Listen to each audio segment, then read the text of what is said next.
So I did a video where I crashed my FPV into a pole. Remember that video?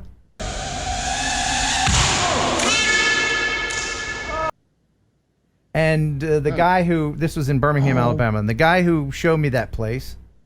The dong. Yes. Yeah. Was an FPV guy named Fly High FPV. And he had a really cool GoPro mount that he 3D printed on his drone that was in the shape of a skull. And so we're giving away a skull to those people who watched the video and said, score me a skull. So let's go ahead and go to the Decideratron 5000. All right. And we'll see who is going to win. Not that many people entered, so you have a good chance if you did. Filter out the duplicate users. Put in the saying that you're supposed to say. Score a skull. Woohoo. And so I will let Fly High FPV know who won, and he will print you a skull for your camera. That's very cool. Yeah, so you have a 1 in 29 chance. And we'll see who wins. And the winner is...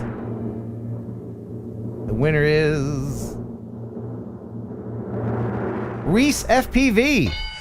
Congrats, Reese FPV. Cool. Yeah. It's an FPV person as well. That's so cool. Very good. Yes. So Reese FPV, congrats. You scored a skull.